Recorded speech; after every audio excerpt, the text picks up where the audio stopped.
Calendars ने हमारी life कितनी आसान बना दी है। हमें कोई भी चीज याद रखनी है, कोई इंपॉर्टेंट डेट है, किसी का बर्थडे है, किसी की एनिवर्सरी है, तो हम कैलेंडर की हेल्प से इजीली उसे याद रख सकते हैं। बट अगर मैं आपसे कैलेंडर का एक्सेस ले लूं, आपको आपकी डिवाइसेस को भी यूज ना करने दूं और आपसे कहूं कि आपके बर्थडे वाले दिन यानी कि जिस दिन आप पैदा हुए थे उस दिन कौन सा दिन था, तो आप क्या मुझे वो इजीली बता पाएंगे?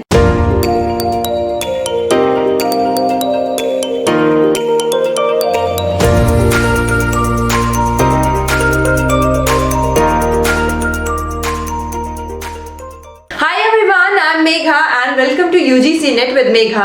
इस वीडियो में हम जो टॉपिक कवर करने वाले हैं वो है कैलेंडर और ये मैथमेटिकल रीजनिंग यूनिट का पार्ट है। इसमें से जनरली क्वेश्चन आ ही जाता है एग्जाम्स में और यूजीसी नेट का जो अब तक का ट्रेंड है ऑल्टरनेटिवली एक क्वेश्चन वो कैलेंडर पे पूछ ही लेता है। कुछ इंपॉर्टेंट पॉइंट्स हैं जो हमें कैलेंडर के क्वेश्चन सॉल्व करने से पहले याद रखने हैं और उन्हीं के बेसिस पे हमारे क्वेश्चन सॉल्व होंगे। एंड एडवांटेज यहाँ ये है कि एग्जाम में सिर्फ एक ही टाइप का क्वेश्चन पूछा जाता है, वो है कि आपको एक पर्टिकुलर डेट दे दी है और उस डेट पे क्या दिन था आपको ये कैलकुलेट करके बताना है। सो हमें ये तो पता है कि एक साल में 365 डेज होते हैं, बट ये हम कैलकुलेशन और हमारी ईज के लिए 365 कंसिडर करते हैं। एक्चुअल में एक साल में 365.2422 डेज होते हैं। इन 0.2422 डेज को हम इग्नोर करते हैं सो दैट हमारी कैलकुलेशंस और बाकी सारी चीजें भी ईज्ड आउट रहे। बट ये 0.24 जो है वो अक्यूमुलेट होता जाता है 4 साल तक और ये अक्यूमुलेट हो करके 4 साल में एक एक्स्ट्रा दिन फॉर्म करता है और वो हर 4th ईयर में ऐड हो जाता है। सो उस 4th ईयर में 366 डेज होते हैं एंड उस 4th ईयर को हम लीप ईयर कहते हैं जिसमें एक एक्स्ट्रा दिन होता है। अब आपको अगर ये फाइंड आउट करना है कि जो गिवन ईयर है वो लीप ईयर है या नहीं है, तो उसको आप 4 से डिवाइड करेंगे। अगर वो 4 से फुल्ली डिविजिबल है तो लीप ईयर है, डिविजिबल नहीं है तो वो लीप ईयर नहीं है। वेरएस अगर आपको कोई सेंचुरी ईयर दिया हुआ है फॉर एग्जांपल 2000, तो आप उसे 400 से डिवाइड करके चेक करेंगे कि वो लीप ईयर है या नहीं है। 4 से डिवाइड करने से नहीं होगा। अगर वो 400 से फुल्ली डिविजिबल है तो वो लीप ईयर होगा, अदरवाइज नहीं होगा। नेक्स्ट कॉन्सेप्ट जो हम समझने वाले हैं वो है ऑड डेज का कॉन्सेप्ट। बेसिकली ऑड डे वो एक्स्ट्रा डे होता है जो वीक फॉर्म्युलेट नहीं कर पाता है, तो उसे हम ऑड डे कहते हैं। एक ईयर में नियरली 52 वीक्स होते हैं और हर एक वीक में 7 डेज, तो उस अकॉर्डिंग टोटल 364 डेज हमारे पास होते हैं जिनसे 52 वीक्स बनते हैं। अब जो ये एक एक्स्ट्रा दिन बच गया साल में वो वीक फॉर्म्युलेट नहीं कर पाता है, तो इस एक्स्ट्रा दिन को हम ऑड डे कहते हैं। नाउ हम ये देखेंगे कि एक सेंचुरी में कितने लीप ईयर्स होते हैं और कितने ऑर्डिनरी ईयर्स। उसके बेसिस पे हम एक सेंचुरी में कितने ऑड डेज होते हैं वो कैलकुलेट करेंगे and likewise 2 centuries, 3 centuries, 4 centuries सबकी कैलकुलेशन हम देखेंगे। सो फर्स्ट हम एक सेंचुरी की बात करते हैं। तो एक सेंचुरी में जो होते हैं 24 तो हमारे लीप ईयर होते हैं और 76 ऑर्डिनरी ईयर्स होते हैं।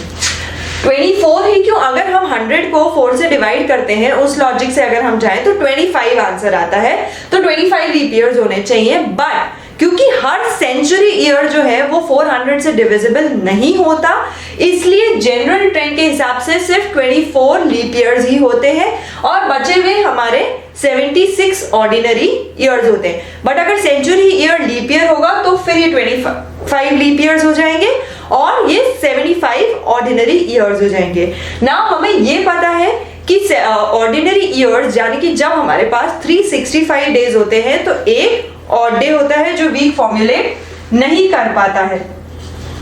दूसरी चीज हमें यह पता है कि जब लीप ईयर होता है तो हमारे पास 2 ऑड डेज होते हैं जो वीक फॉर्म्युलेट नहीं कर पाते, क्योंकि लीप ईयर में 366 डेज होते हैं। सो यहाँ पे ऑड डेज कितने हो जाएंगे? 2 जो वीक फॉर्म्युलेट नहीं कर पाते। तो एक सेंचुरी यानी कि 100 ईयर्स में टोटल कितने ऑड डेज होंगे वो इन दोनों के सम से आएगा, यानी कि 24 लीप ईयर के 2 ऑड डेज ईच और 76 ऑर्डिनरी ईयर्स के 1 ऑड डे ईच से।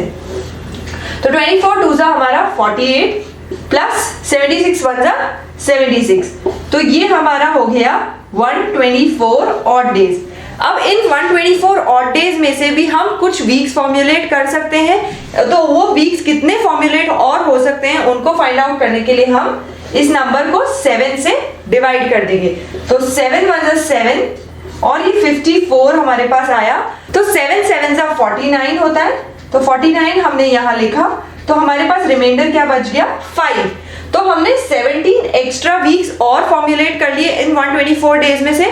सो अल्टीमेटली हमारे पास जो एक सेंचुरी में ऑड डेज बचेंगे वो होंगे 5। सो कैलकुलेशन से हमने ये फाइंड आउट कर लिया कि एक सेंचुरी जो होती है उसमें हमारे पास अल्टीमेटली 5 ऑड डेज होते हैं जो एक वीक फॉर्मुलेट नहीं कर पाते हैं।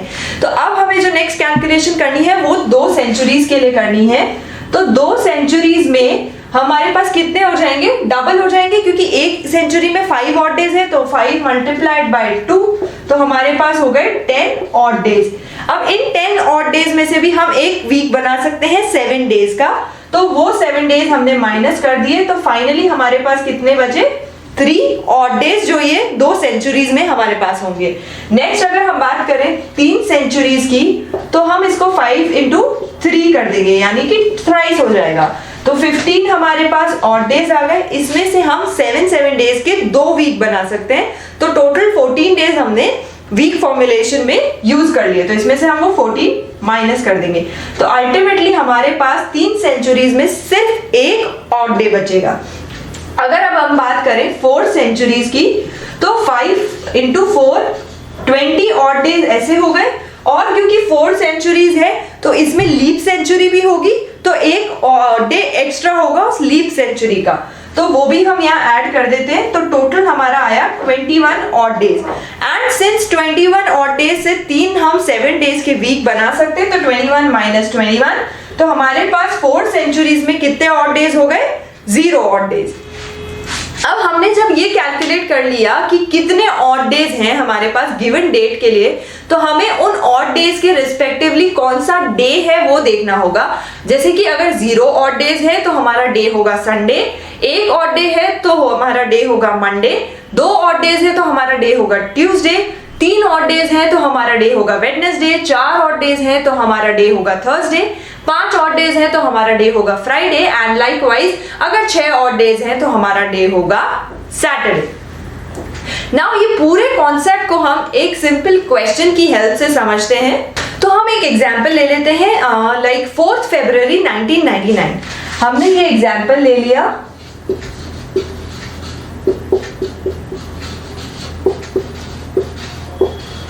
ये हमारा एग्जाम्पल हो गया 4 फरवरी 1999। सो कैलकुलेशन करने से पहले सबसे पहला पार्ट जो हमें कंसिडर करना है वो ये ईयर है जो हमें दिया हुआ है। इसके बेसिस पे पहले हम ऑड डेज कैलकुलेट करेंगे, और हम कहां तक करेंगे, इससे 1 साल पहले, क्योंकि ये ईयर तो करंटली चल रहा है, हमें जो डेट दी हुई है उस हिसाब से ये ईयर करंटली चल रहा है।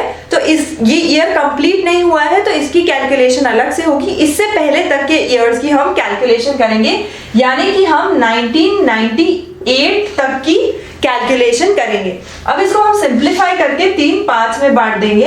हम पहला पार्ट वो लेंगे कि वो 400 का मल्टीपल हो, तो 400 के मल्टीपल में यहाँ क्लोजेस्ट है 1600, अगर 2000 लेते हैं तो वो इससे बड़ा हो जाएगा। तो सबसे पहले हम लेंगे 1600। अब हमारे पास क्या बचा, 1998 में से 1600 अगर हमने माइनस किया तो हमारे पास 398 बचा। तो 3 सेंचुरीज की कैलकुलेशन हमें ऑलरेडी पता है, तो इसलिए हम यहाँ से 300 ईयर्स भी अलग कर लेंगे। अब लास्ट हमारे पास क्या बचे 98 ईयर्स। अब इन सब के लिए हम ऑड डेज कैलकुलेट करेंगे, क्योंकि ये 400 का मल्टीपल है तो यहाँ ऑड डेज होंगे 0। ये 300 यानी 3 सेंचुरीज है, तो 3 सेंचुरीज के ऑड डेज हमें ऑलरेडी पता है 1। अब बचते हैं हमारे पास ये 98 ईयर्स। तो इन 98 ईयर्स में कितने लीप ईयर और कितने ऑर्डिनरी ईयर्स हैं वो फाइंड आउट करने के लिए हम इसे सिंपली 4 से डिवाइड कर देंगे 98 को। तो 98 को जब आप 4 से डिवाइड करेंगे तो ये हो गया 2 × 8 एंड 18 हमारे पास रिमाइंडर आया, तो 4 × 4 = 16 होता है। तो हमारे पास बेसिकली इन 98 ईयर्स में से 24 जो होंगे वो लीप ईयर होंगे, क्योंकि यह फुल्ली डिविजिबल नहीं है, रिमाइंडर बच रहा है। तो ये 24 तो हमारे हो गए लीप ईयर। और बैलेंस 98 में से हम 24 माइनस करेंगे तो हमारे पास आ जाएंगे 74 ऑर्डिनरी ईयर्स। अब इन 24 लीप ईयर और 74 ऑर्डिनरी ईयर्स के लिए हम ऑड डे कैलकुलेशन करेंगे जैसे हमने एक सेंचुरी के लिए करी थी। तो इसको हम मल्टीप्लाई करेंगे 2 से, इसको मल्टीप्लाई करेंगे 1 से, और इनका सम टोटल हो गया 48 प्लस 74 यानी कि 122 ऑड डेज। अब इन 122 ऑड डेज को भी हम 7 से डिवाइड कर देंगे सो दैट हम देख सकें कि और कितने वीक्स फॉर्मुलेट हो सकते हैं। तो 7 1 जा 7, दैट वुड बी 5 यहाँ आया, 2 ब्रॉट डाउन, तो 7 7 जा 49, तो 3 हमारे पास रिमाइंडर हो गया, 17 हमने और वीक्स बना लिए। तो अल्टीमेट आंसर इन 98 ईयर्स के लिए हमारा क्या आया, 3 ऑड डेज। तो ये हमारे पास 3 ऑड डेज ये हो गए और एक ऑड डे ये हो गया। तो अब टिल 1998 हमारे पास टोटल 4 ऑड डेज हो गए। अब हम जो कैलकुलेशन में कंसीडर करेंगे वो है 99th ईयर, उसका भी कितना सा पार्ट, 4th फेब तक का ही पार्ट कंसीडर करेंगे क्योंकि ये गिवन डेट है हमारी। तो हम 4th फेब तक के लिए ऑड डेज कैलकुलेट करेंगे। सबसे पहले हम कैलकुलेट कर लेते हैं 4 फेब, यानी कि फरवरी के सिर्फ 4 दिन हुए हैं, तो ये 4 ऑड डेज हो गए क्योंकि वीक तो बना ही नहीं, तो यहाँ पे हो गए ये 4 ऑड डेज। और इससे पहले एक मंथ जा चुका है, वो है जनवरी का। जनवरी में टोटल नंबर ऑफ डेज होते हैं हमारे 31, और एक मंथ में जनरल ऑब्जर्वेशन के हिसाब से 4 वीक्स होते हैं, तो 7 4 जा 28, तो 28 डेज हमारे हो गए जिन्होंने वीक फॉर्मुलेट कर लिया। तो 31 माइनस 28, 3 ऑड डेज हमारे जनवरी में हो गए। तो 3 ऑड डेज हो गए हमारे जनवरी के, 4 ऑड डेज हो गए फरवरी के, और 4 ऑड डेज हो गए ईयर 1998 तक के। तो 3 प्लस 4 7, 7 प्लस 4 11, तो हमारे पास टोटल ऑड डेज हो गए इस डेट तक में 11। बट इनमें से भी हम 7 डेज का एक वीक फॉर्मुलेट कर सकते हैं, तो -7। तो अल्टीमेटली हमारे पास जो ऑड डेज बचेंगे वो है सिर्फ 4। तो इन 4 ऑड डेज से हमें इसका रिस्पेक्टिव डे निकालना है। तो 4 ऑड डेज है तो डे हो गया Thursday. So that was all for this video. Thank you for watching this video. Don't forget to like, share and subscribe.